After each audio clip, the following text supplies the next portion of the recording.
Hare Krishna. Hare Krishna Prabhuji, Dandot Pranam. How was your Okay. yatra? How was your Char Dham? Very good. We'll start with prayers now. Om Agyantimirandasya Gyananjana Shalakaya Chakshuram Militam Yena Tasmai Shri Gurave Namaha Shri Chaitanya Manobishtam Sthapitam Yena Bhutale Swayam Rupa Nigamayam Dadati Swapadantikam Vandeham Shri Guru Shri Yutaha Padakamalam Shri Gurun Vaishnavamsha Shri Rupam Sagrajata Sahagana Raghunatha Tam Sujivam Sadvaitam Savadutam Parijana Sritam Krishna Chaitanya Devam Shri Radha Krishna Padam Sahagana Lalita Shri Vishaka Tamsha He Krishna Karuna Sindhu Dinabandhu Jagatpate Gopesha Gopika Kanta Radha Kanta Namostute Tapta Kanchana Gaurangi Radhe Vrindaneshwari Vrishabhanu Sute Devi Pranamami Hari Priye Vanchakalpitalugasya Kripa Sindhu Devacha Pattanam Pavanebhyo Vaishnavebhyo Namo Namaha Jai Shri Krishna Chaitanya Prabhu Nityananda Shri Advaita Gadadhara Shri Vasadi Bhaktivinoda Hare Krishna Krishna Krishna Hare Hare Hare Ramo Rama Rama Hare Hare.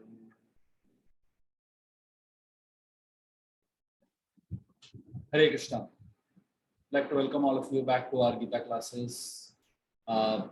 I'm sorry, last 2 weeks we have not had sessions because I've been traveling to Char Dham. Just came back on Sunday, and I've been praying for all of you in all the 4 holy places, and I've been praying that all of your spiritual lives progress very rapidly and you all attain the perfection of your lives. So I have been remembering you all diligently in all the holy places. For my prayers for you all. Hare Krishna. So we will start our session today. We will continue our discussion on Bhagavad Gita, 2nd chapter. And today we'll be getting into a very interesting discussion on the idea of Karma Yoga. So last time, if you remember, we had discussed the 3 types of kandas. We discussed about Karma Kand, Jnana Kand, and Upasana Kand. We spoke about the idea of Karma Kand means profit and loss. Jnana Kand means the means of attaining Swarga, attaining the heavens. And Upasana Kand is developing love for God. So we spoke about these 3 aspects. And now we're going to get into one aspect, which is exploring the idea of Karma Yoga. So last time we spoke about Karma Kanda, which is a ritualistic part of karma. So anytime where you add the word yoga, it becomes devotion. The word yoga essentially means connection. So whenever karma yoga is there, it means using action to connect with God. Jnana Yoga means using knowledge to connect with God. Bhakti Yoga means using devotion to connect with God. So whenever the word yoga is there, it means that you're using something to connect with God. So now we're going to explore what exactly is Karma Yoga about. Because Krishna introduces the idea of Karma Kanda, but he's slowly helping Arjuna come to the idea of Karma Yoga. So this transition is what is very interesting in the Gita. So let us understand this whole idea of Karma Yoga in a very deep way and in a very practical way. Okay. So I hope all of you all are excited, attentive, and ready to understand this deep subject matter that we're going to be discussing now. A lot of us, we feel we love Krishna. In fact, a lot of people are under this illusion that they love Krishna. If you go to places like Vrindavan and Mayapur and many of these places, you'll get T-shirts that say, "I love Krishna" or "I love Vrindavan." People proudly wear these T-shirts, go around telling the world, "I love Krishna." It's not just about saying, "I love you." The question is, if you love Krishna, then what are you ready to do for him? What does loving Krishna mean, basically? Srila Prabhupada talks about the idea of marriage. In the olden times, there used to be child marriages. So when children were married, these small boys and girls, they had no idea what exactly this whole idea of marriage is. For them, it was another game, basically. So when a spiritual master connects the living entity with Krishna, the process of initiation, that's exactly what it is. It is actually a marriage. If you notice, initiation ceremonies have fire sacrifices, yagyas. There are fire sacrifices. And what exactly is spiritual master doing in an initiation ceremony? He is marrying the soul to Krishna. Initiation essentially is a marriage of the Atma with the Paramatma. That's what initiation really means, basically. A connection, a relationship, something that is eternal. In the initial stage of our spiritual lives, we are like the little girl who is scared of that boy because she doesn't know who that boy is. The boy seems to be a stranger to her. So similarly, for all of us who are coming into the path of Krishna consciousness, in the beginning we are all scared. Don't know what to expect. We don't know who this boy Krishna is. We don't know what exactly is this whole initiation and the whole process of connection with Krishna. But so out of fear, out of not knowing exactly what it is, we sometimes reject Krishna. We sometimes say, "No, this is not meant for me." And the Guru, he coaxes us, he inspires us, he tells us, "Don't worry, just chant Hare Krishna. You'll be fine. You'll love it." So slowly, just because the Guru is telling us, "Do it, do it, do it," we do it. We chant, some rounds, and we chant. Eventually, come to the level of chanting 16 rounds. In a marriage, initially the girl is very small. She doesn't understand anything. But as she grows older and older and older, by the time she turns 16, the girl will go to the husband's house even without the mother coaxing her. She will go on her own. Why? Because she has developed a connection with the husband now. So initially, the spiritual master, his instructions, his inspiration, because of that, we end up chanting, we end up connecting with Krishna. But slowly, as we develop our own spiritual maturity, we come to a point where love arises in the heart and we want to connect with Krishna. So nobody has to force us, nobody has to inspire us, nobody has to monitor us. Initially, somebody will ask us, "How many rounds are you chanting?" Somebody will ask us, "Are you attending Gita classes regularly?" Somebody will ask us, "Are you doing this? Are you doing that?" I've been chanting for the last 25 years. For the last at least 22, 23 years, nobody has asked me whether I chant or not. Why? Because nobody needs to ask me. I'm inspired myself, right?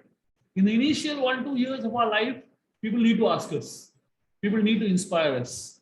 But as you get inspired and as you develop your own conviction of the process, then you do not need pushing.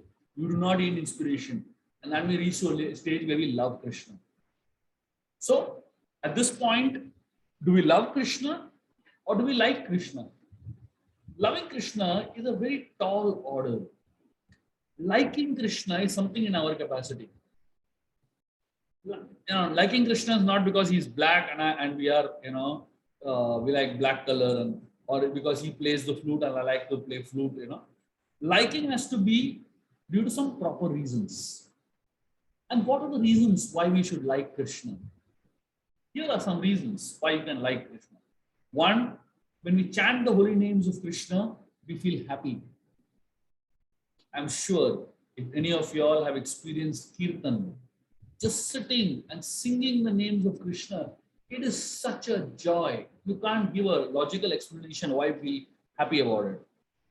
Second, because we understand the philosophy. And because we understand the philosophy, we tend to like Krishna. And third, when we meet Krishna's devotees, we like it. We like that connection. We like the way devotees connect with us. So these are three reasons why we can say that we like Krishna. But to say we love Krishna is not a joke. Only the gopis of Vrindavan, so exalted, they can say that I love Krishna. People like great devotees like Amrish Maharaj, Prahlad Maharaj, the Pandavas, they can say I love Krishna. Because their statement, when they say I love Krishna, their statement is backed up with actions. When we say I love Krishna, we may just say it, but what is our action? Is our action proving that we really love Krishna? And therefore, ideally, Prabhupada would always say, do not say that you are a devotee. We're trying to be devotees. We're not yet devotees. We are very, very far away from being devotees. We're very, very far away from attaining love for Krishna. At best, we can try to be servants of Krishna. We're aspiring to be servants of Krishna. We are not servants of Krishna also. We are not lovers of Krishna also. We're just aspiring. We're just trying to get there. So this whole mood of wanting to love Krishna is something that we want to, is aspirational. We want to get there. The problem with the material world, people in this world, is that we have a big disease. And one of the biggest disease in the material world is the disease of imitation. We love to imitate those who are better than us. And imitation is a big disease. I don't know if you have ever seen monkeys. You go to places like Vrindavan, you see these notorious monkeys. The monkeys will do exactly what you are doing. If you pull out your tongue, the monkey also will pull out their tongue. If you show teeth, the monkey also will show their teeth. We are all like monkeys in one sense. And we imitate. We imitate anyone who seems to be powerful and great. Great devotees don't imitate anybody. Just like the gopis of Vrindavan, they're ready to do anything for Krishna. We can't start imitating them. The gopis of Vrindavan are ready to go to hell to please Krishna for one moment. We can't imitate them. I'm sure all of you know so many people who try to imitate personalities like Lord Shiva. Many of Lord Shiva's followers, they do things that are easy for them to imitate. Ganja, smoking ganja. Lord Shiva does that, we also will do that. Drinking bhang. Lord Shiva can do that, we also will do that. Or what about drinking poison? Why don't you imitate that also? Lord Shiva drink poison. Try a little bit cyanide. One drop of it for a change. So people are very, very addicted to imitating great souls, and they only are selective imitatings, basically. They don't imitate every aspect of the great soul. Lord Shiva is absorbed in the holy names all day long. Try doing that. But that's not what we want to imitate. We want to imitate the easier part of great souls, and the real intense and difficult part we stay away from very consciously. There was once, a brahmachari who joined our temple many years back. And initially, when he joined the temple, he was always thinking, that I want to be like this person, I want to be like that person. Trying to imitate so many different people, And after 5 years, he came to a realization that better than imitating somebody else is to be a good version of myself. He tried imitating this person, he tried imitating that person, he tried imitating third person, and he got so frustrated. And he realized it is so much important to find out who I am rather than imitating somebody else. So, in material life, never try to be like somebody else in terms of wealth, skills, possessions.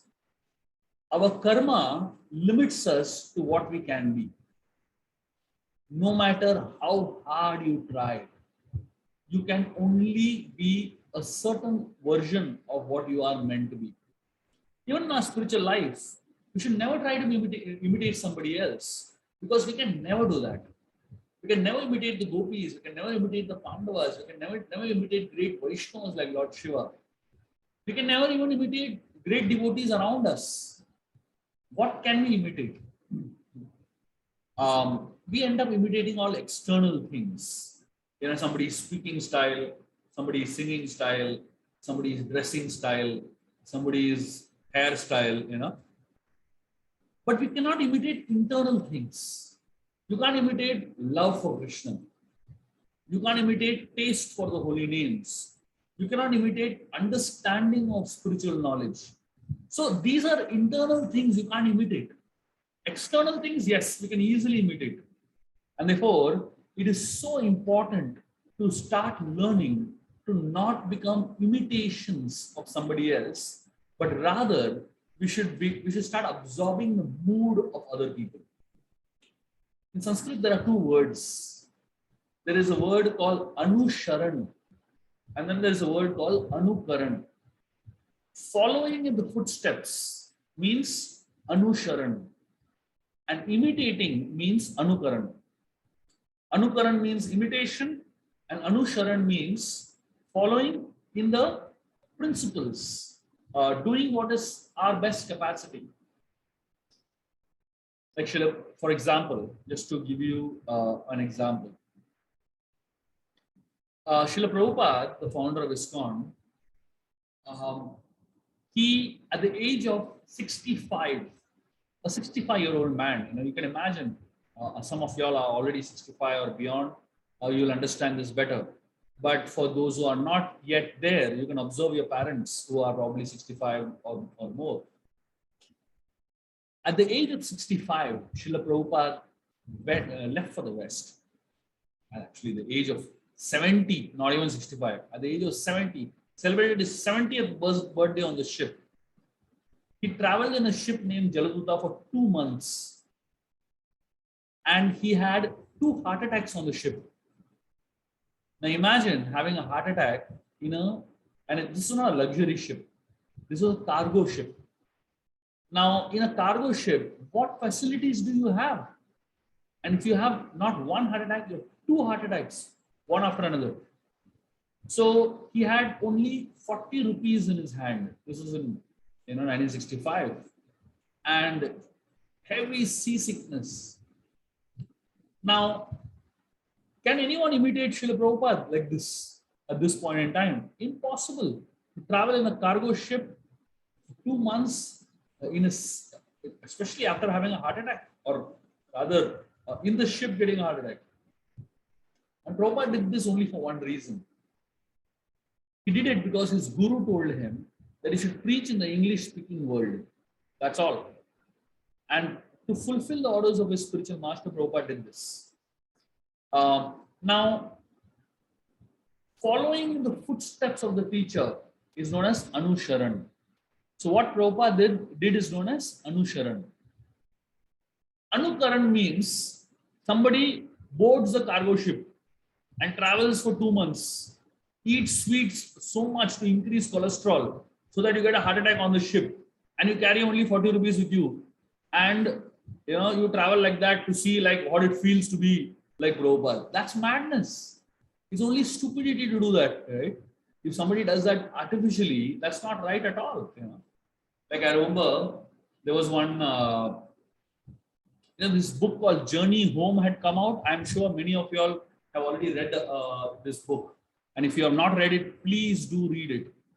So this book talks about a 19-year-old boy, an American, boy who traveled from Europe all the way to India in a by hitchhiking without any money and living in the Himalayan mountains with the yogis and the Naga Babas, absolutely, living a life of intense tapasya. One guy from Nasik read this book, a Maharashtrian young man, and he got so inspired by this book. And he didn't know who Radhanath Swami was. He had never ever met Radhanath Swami, and he didn't even know that he lived in Mumbai. He just got this book somehow, and he read this book. He was so inspired. This guy went all the way to Rishikesh, and he decided, I will do everything this person did. And he was traveling around Rishikesh and Haridwar, and he went to the Himalayas trying to find who this person is. And he was roaming around in the streets of Rishikesh, holding the book in his hand, asking, do you know this person? Do you know this person? I mean, yes, the enthusiasm is great, but you can't do what these great souls have done. You can't imitate them. You can be inspired by them, but trying to imitate them is just not practical. The gopis of Vrindavan were taking great pain for Krishna. They were willing to go through pain of hell for eternity if they can please Krishna for a moment. We can't do that.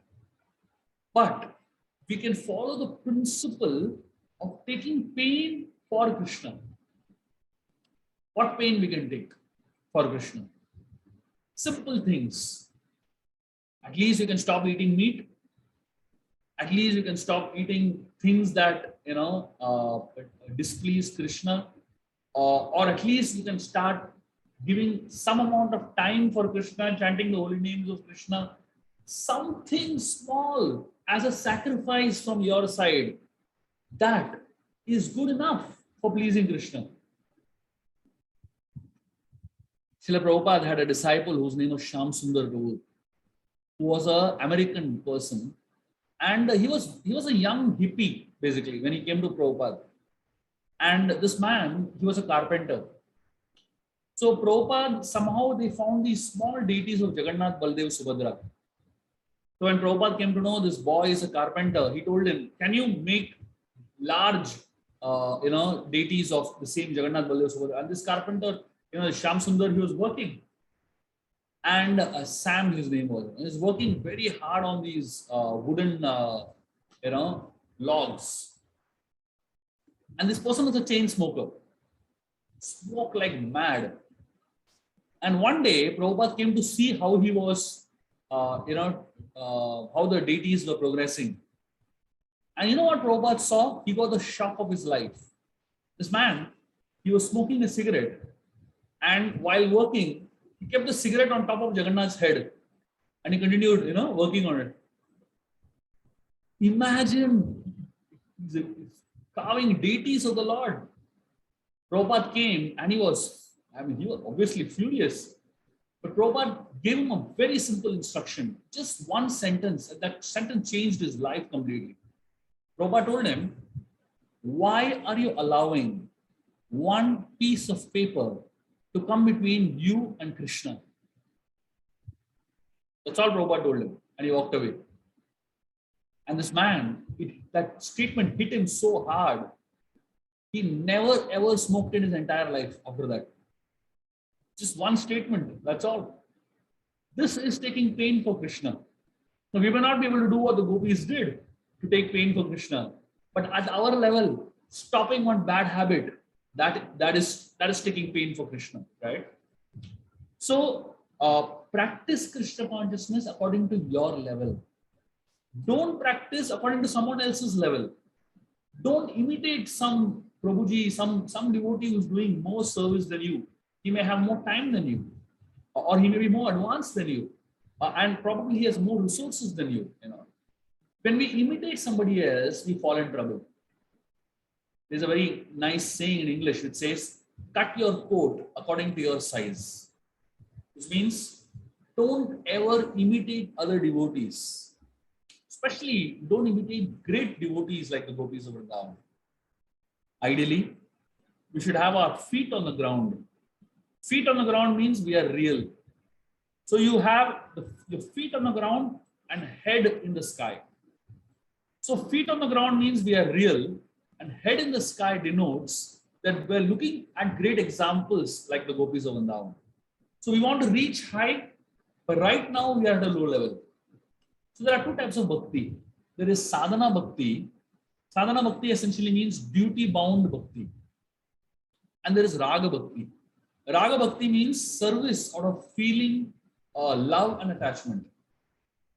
Sadhana is a practice of devotional service based on the teachings of the Guru.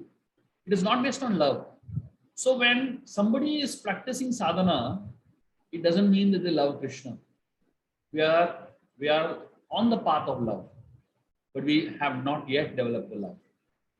So when you keep doing duty-bound bhakti, sadhana bhakti, one eventually comes to the stage of love, which is called as raga. Therefore, feet on the ground means be in touch with reality. Head in the sky means have a great aspiration. So that means right now we are practicing sadhana bhakti. Eventually we want to reach a platform of raga bhakti. Unfortunately, a lot of people have what is known as a PDS syndrome. I don't know if you all know what is a PDS syndrome. PDS syndrome essentially means pure devotee syndrome. A lot of people, especially in the land of India, they actually feel they are pure devotees of the Lord. They actually feel they are very elevated, especially if you go to some of these holy places. They almost seem to be floating in the sky, thinking that they're great devotees. So this PDS syndrome is very dangerous for our spiritual advancement. The day we feel we are great devotees, that is a sign that we have a PDS syndrome. The day we feel we are better than this devotee, the day we feel we are better than that devotee, raise your head and look at the gopis. They are much, much higher than us. And then we will understand how far we are from them. Automatically, our legs will come to the ground. Automatically, you get grounded. When we start flying in the air, look up at great souls like Dhruva Maharaj, Prahlad Maharaj, the gopis of Vrindavan. And in the instant reflex will be that your feet will come on the ground. So as soon as we look at the gopis, we feel depressed. Look around. And when we see that, hardly anybody is chanting, we feel very highly elevated, So ideally, we should stand in between. So look at the ground situation in which we are. At least we are trying our best to chant something. We are trying to be better than, most people in the world. But at the same time, we can't think that we're great people. There are much, much greater devotees than us. So therefore, our feet should be on the ground, but our head should be in the sky, trying to, be aspirational in trying to do something, better than what most people in this world aspire for. So Krishna in the Gita says, Akama sarva kamo va moksha kama udareti tivrena bhakti yogena yajite purusha param.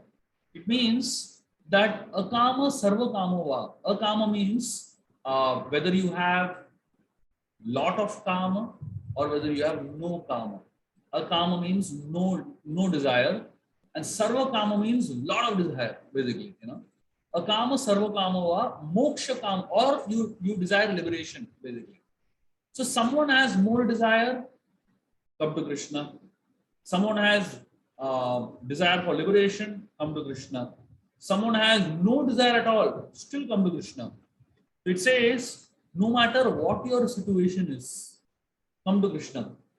Krishna is like the original shopper stop. Whatever you want, he is one person who will give you everything you need. Akama, sarva kama, moksha kama, whatever your aspiration is, one person can fulfill all your aspirations, and that is Krishna. So when we come to Krishna, he will slowly purify us. If you come with all types of desires, sarva kama, unlimited desire, just come to Krishna.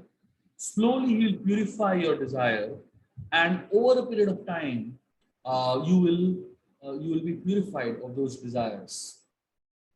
In Tulsi Aarti, we have a very nice sentence when we sing the Tulsi Aarti prayers.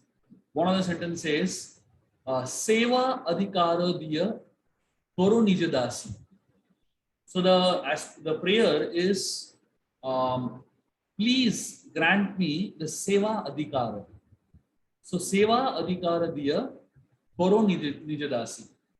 So a devotee is praying to Tulsi Devi, please give me the adhikar to serve Krishna, the aspiration to serve Krishna.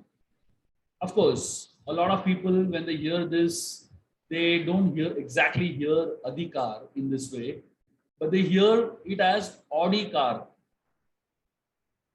That means their aspiration is, please give me an adhikar, So either you come for, adhikar for doing seva as a das, or you come with the desire for an adhikar, Either ways, you come to the right place, come to Krishna.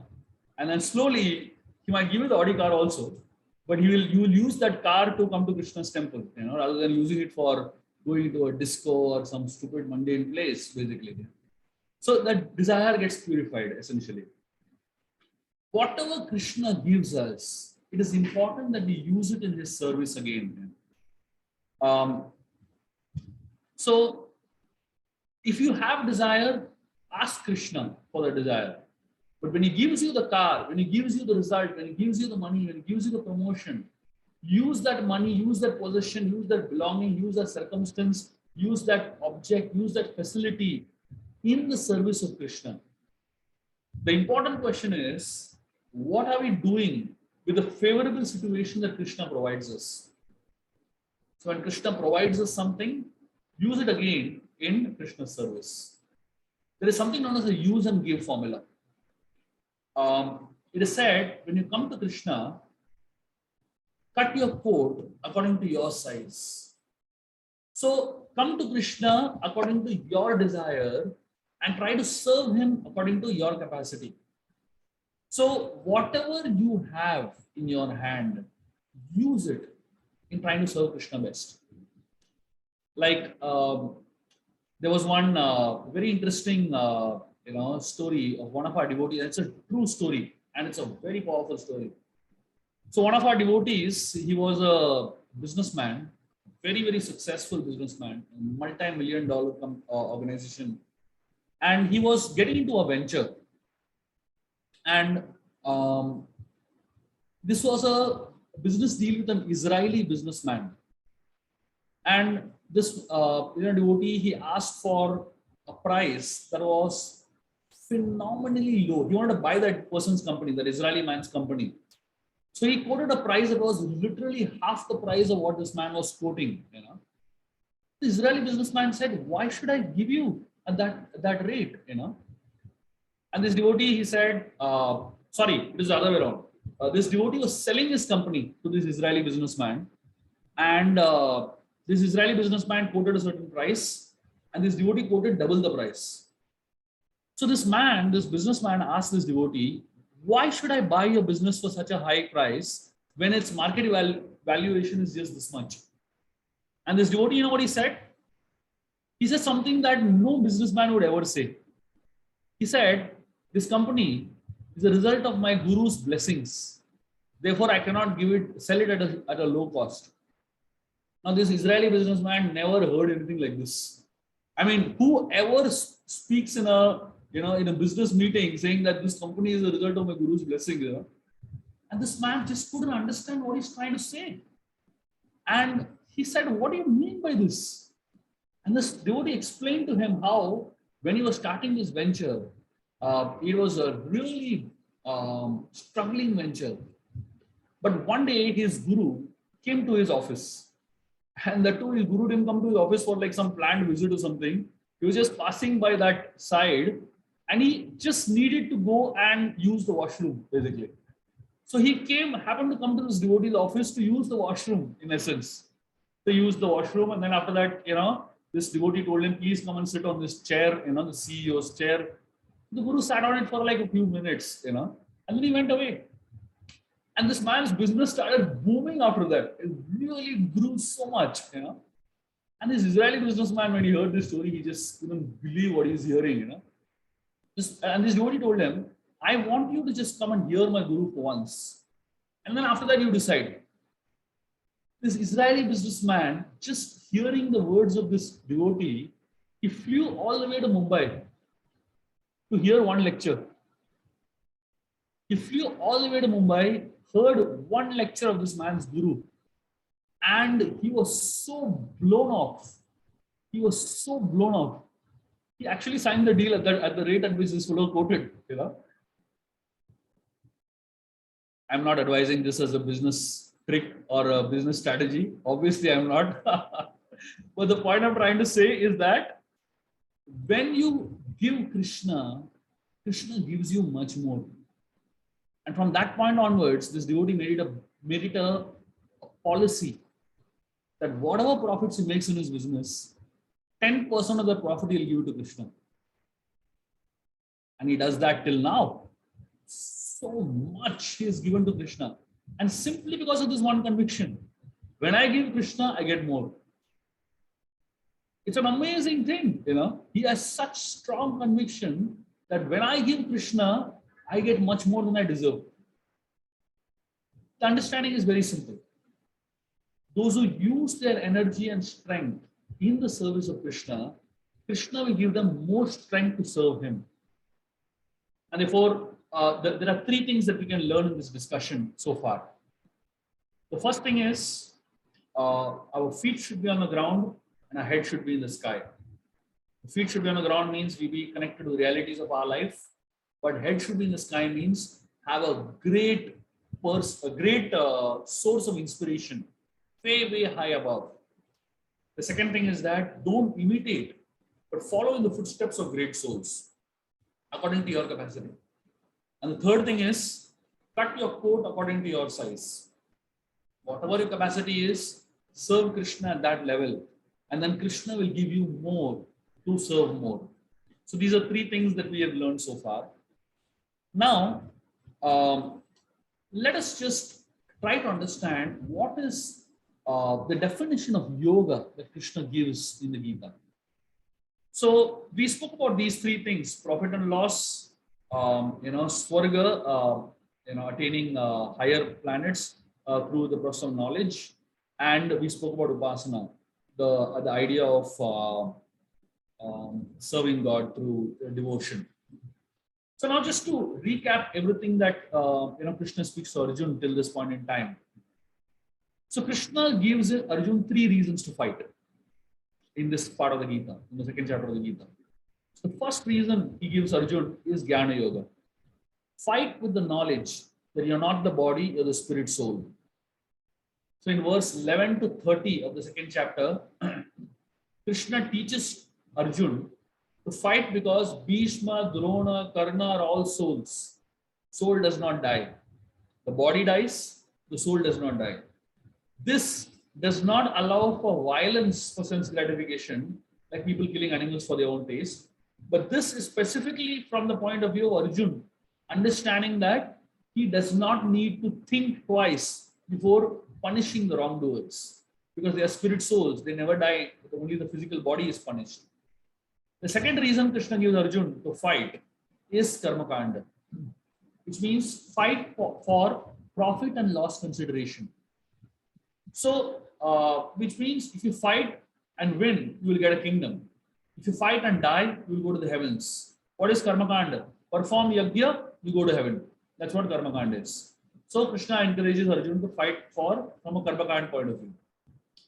The third reason Krishna gives Arjuna to fight is karma yoga. Fight for Krishna. Work for Krishna. That's what is known as karma yoga. So verse number 37 to 39, these are love considerations. Arjuna here is asked to fight because Krishna is telling him to fight. That's all. Here, Krishna is telling, fight for me, work for me. The moment you do anything for Krishna, it's called as yoga. The moment you do anything for yourself, it is called karma kanda. This is the difference between karma yoga and karma kanda. When you do for your own profit and loss, it is called karma kanda. The moment you do action for the pleasure of Krishna, it is called as karma yoga. The difference between karma kanda and karma yoga is the karma kanda is meant for you and karma yoga is meant for Krishna. As soon as we hear the word yoga, usually all kinds of gymnastics comes in our mind. But yoga just doesn't mean asanas. It means connection with Krishna. Connection with Krishna through work is called karma yoga. Connecting to Krishna through jnana, through knowledge is called jnana yoga. Connecting to Krishna through meditation is called dhyana yoga. And connecting to Krishna through love is called bhakti yoga. So everyone can perform bhakti. It is not only meant for sannyasis and celibates. The wonderful process of karma yoga is that you do not have to change your lifestyle or your home. The message of the Gita is not to dissuade family life, but it is to include family, include Krishna in our family. Connect to Krishna through work. Connect to Krishna through the family. Connect to Krishna through your resources. So karma yoga is not a change of work. It is a change of consciousness with which you work. Change of lifestyle, change of action. Karma yoga is not suggesting that you abandon work. It is only suggesting that you change the framework of how you work. So ideally, the idea of karma kanda, there's an element of selfishness involved. And in the idea of karma yoga, there's an element of selflessness involved. Like for example, there was one baby fish that was asking its mother, "Mummy, why are we living in water and why are humans living on the land?" The mother said that in the water, jellyfish, goldfish, starfish live. And on the land, all the selfish live, basically. So all human beings are falling under the selfish category. And that is the reason there is so much suffering in this world. We've been living in the world for our own selfish purposes. So to transfer our consciousness from karma kanda to karma yoga, we need to change that consciousness from me or I to you. Therefore, Krishna is telling Arjun, he needs to fight for Krishna's pleasure. In the Gita, Krishna speaks in the 9th chapter. He says, "Yat karoshi yat ashnashi, yat juhosi dadasi yat tapasyasi kaunteya, tat kurushva mada arpanam." He says, whatever you do, whatever you eat, whatever you offer or give away, and whatever austerities you perform, do that, O son of Kunti, as an offering to me. This is what Krishna is recommending. This is the way we should live our lives. Whatever we do, do it for the pleasure of Krishna. Do what you're doing for Krishna, and that is karma yoga. Change that consciousness from me to him. It is not that we give up our jobs, our home, our family. We remain where we are. What changes is our consciousness from me to him. So from karma kanda, which is selfish, from jnana kanda, which is selfish, to upasana kanda, which is selfless. That's what the path of karma yoga is, or transcendence is. Karma kanda is selfish because the mentality is, I want to enjoy in the heavenly planets. Jnana kanda is selfish because the mentality is, I want liberation. Because I'm suffering, I want joy. I don't want suffering. I want peace. That also is selfish because I am the center. But upasana kanda is, I don't want heaven. I don't want peace, but I want to serve Krishna. Here, the center is serving Krishna. So the purpose of karma yoga is to please Krishna. The whole purpose of karma yoga is to please Krishna. And the mentality here is that I am working for the pleasure of Krishna. And I'm taking care of my family to please Krishna. I'm taking care of my of society to please Krishna. So this is what makes all our activities into yoga.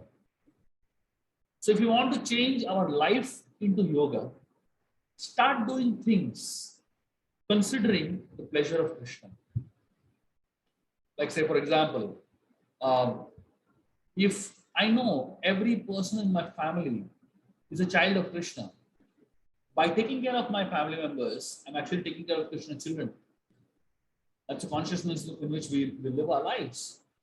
I have to cook for my family. Which means I have to cook for Krishna's devotees.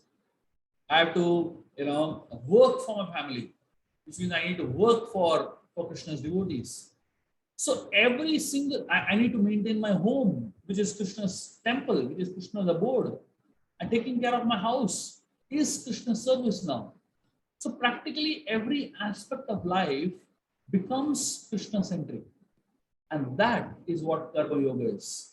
Arjuna was doing a mundane job of fighting a war. He was a soldier in a battlefield.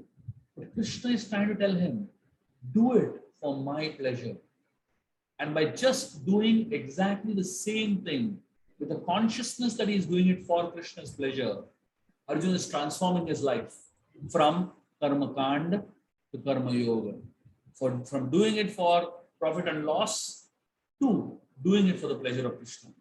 Therefore, Krishna is advising Arjuna that you don't want to fight based on knowledge that Bhishma and Drona are souls. That's fine. You don't want to fight based on profit and loss consideration because if you win, you reach Swarga. And if you do not fight, you will reach infamy. That's not inspiring you. It's fine. Don't worry. He says, at least fight for my pleasure. Thus, Krishna is bringing in the idea of Karma Yoga, acting for the pleasure of Krishna. And that's exactly the whole mood in which all of us, we need to understand the whole purpose of for which we live in this world and the purpose with which we do all our actions. It is not a change of lifestyle. It is just a change of consciousness. And therefore, ISKCON, the word ISKCON, is actually a very powerful word. Prabhupada is actually thinking of different terms, names for the society ISKCON. And then finally he concluded this particular word terminology. It stands for International Society for Krishna Consciousness. The word CON stands for consciousness.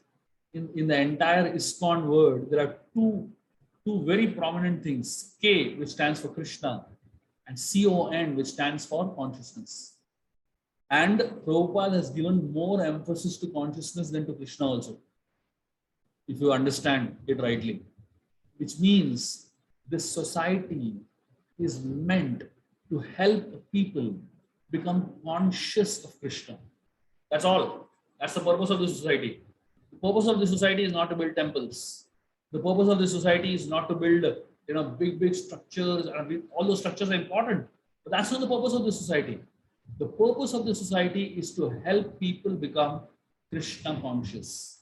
Right now, we are I conscious, right? Therefore, iPhones and iPads and all the I things are selling more because everybody is I conscious, so I conscious, right? We want to reach a point of Krishna conscious, where we are more conscious of Krishna than we are conscious of ourselves. And that's the perfection of our life. It is so easy to be conscious of ourselves.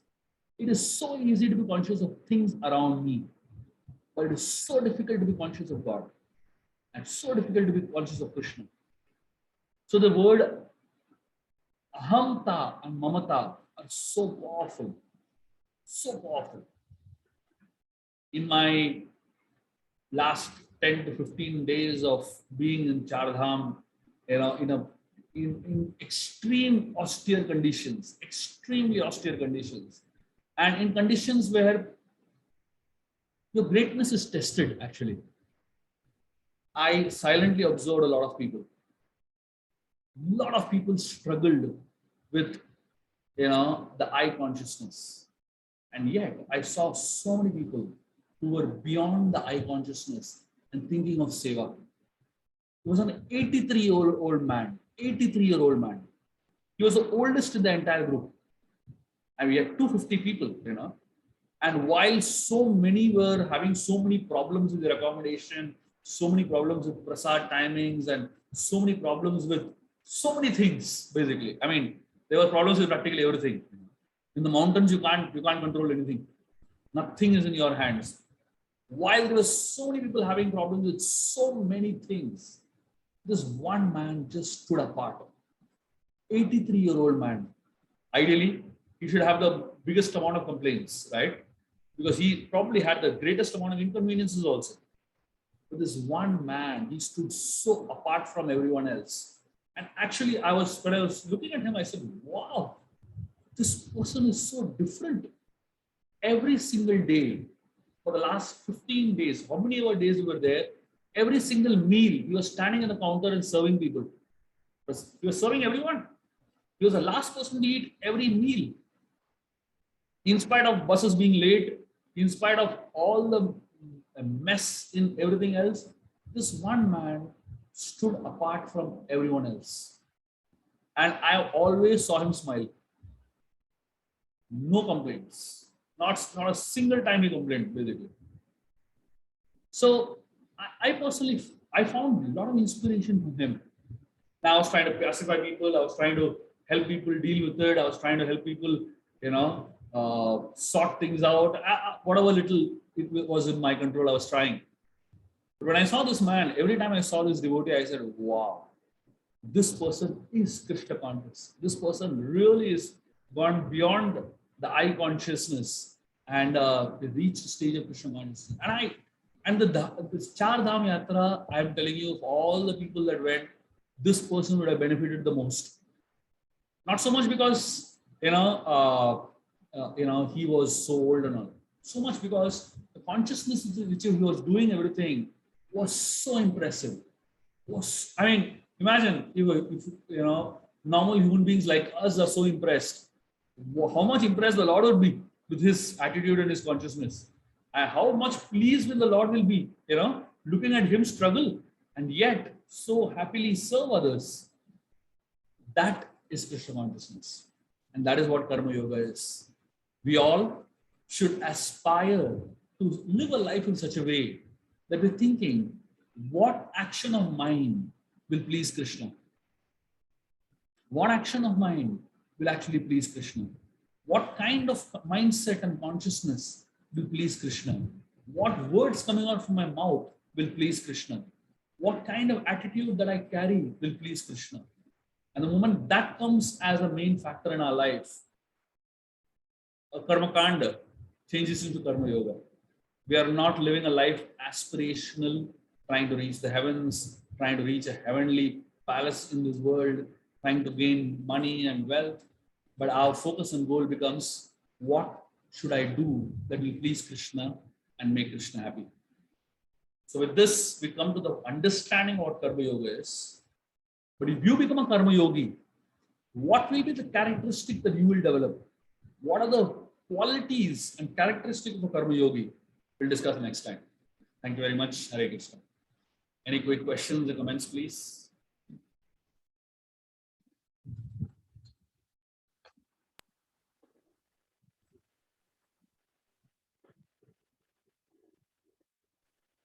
Yes, Lakshmi.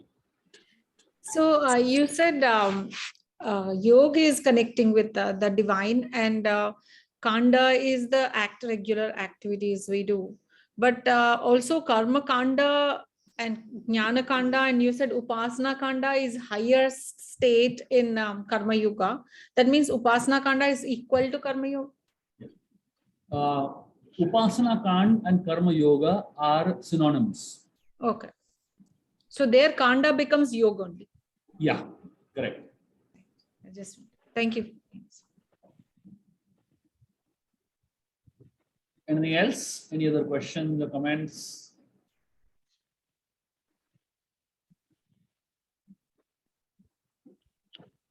I missed the Tuesday classes last 2 weeks.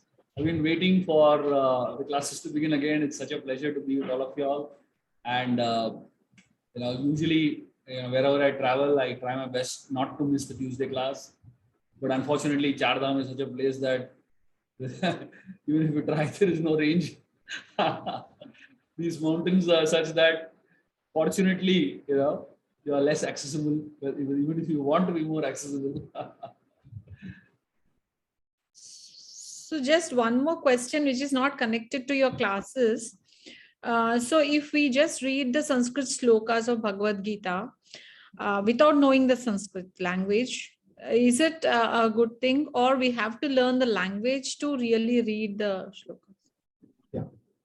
So the words of the Gita itself are very purifying.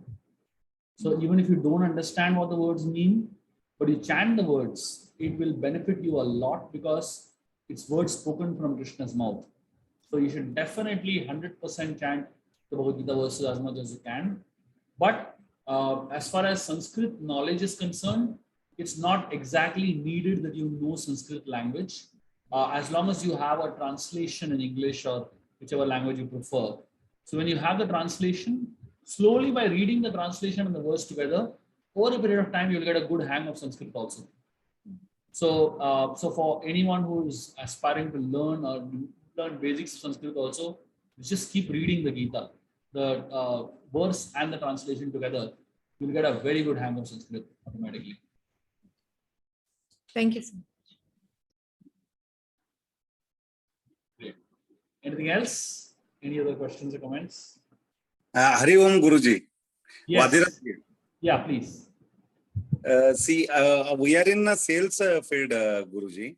So here our expectations and from our subordinates' expectations or customers' expectation, it is all about selfishness, right? So in this type of scenario, how I can balance karma kand and karma yoga? Thank you for your question. Interestingly, the way I understand leadership, at least, is this. If you want to grow, you can't grow alone.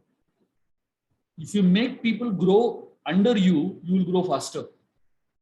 So a lot of leaders don't understand this formula that unless people around me grow, just me growing doesn't make sense. So a great idea is that you invest in people's growth and you will automatically grow yourself.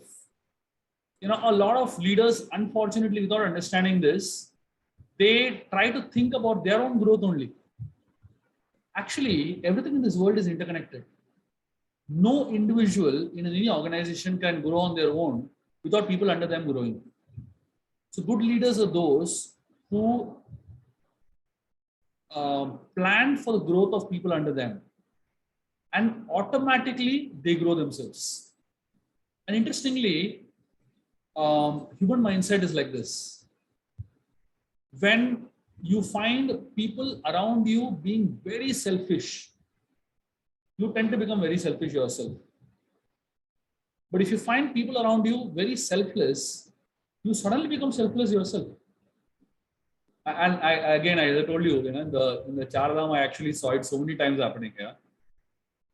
One angry person, and so many angry people get attracted automatically, And one selfless person, so many, selfless people get attracted automatically. It's exactly that way. You have to decide what you want to be. If you stand by the thought that I will help everyone grow, you will realize that people put effort in making you grow. If you decide, I will grow myself, help with others, you will find that everybody is thinking of their own growth, they'll pull you down while growing.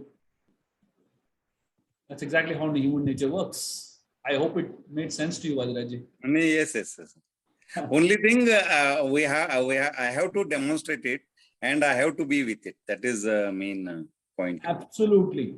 And till you see result, be patient.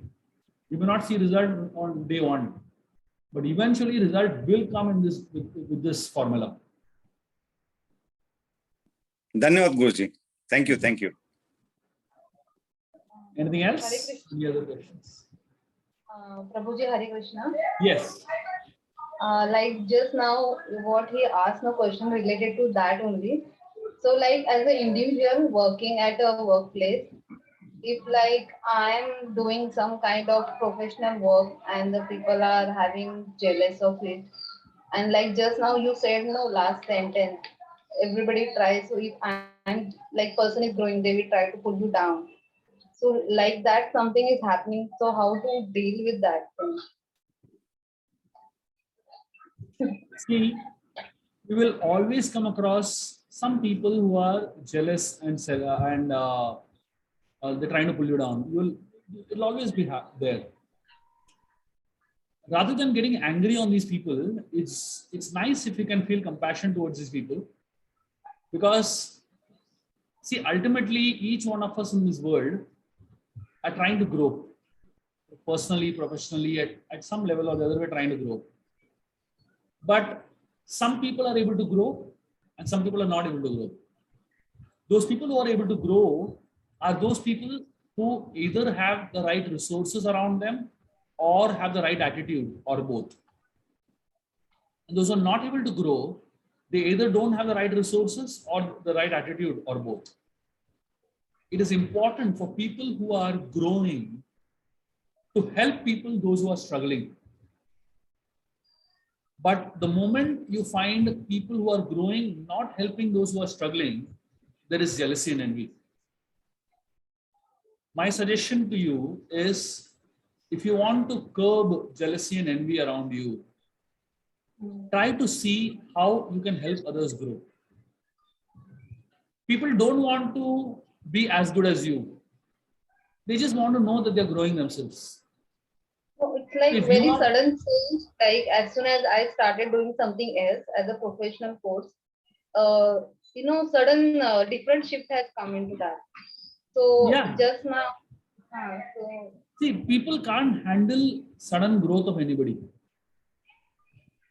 So while you are growing, all I'm trying to tell you is just be more loving to people around you. okay. Don't make them insecure of you, but rather just be kinder to them. And if they act bad, you don't retaliate by acting bad. You still be kind to them. Over a period of time, people realize that you are genuine, and then they will drop their anger and jealousy. Does it make sense? Yes, yes. Thank you so much. Okay, great. So we'll catch up next week, and next week we're going to be discussing the characteristics of a karma yogi. So far in today's discussion we spoke about the idea of what karma yoga is, but the next time we'll be diving deep into the mood and mindset of a karma yogi, which Krishna is recommending to Arjuna. Okay, thank you very much. Hare Krishna. Thank you, Guruji. Hare Krishna.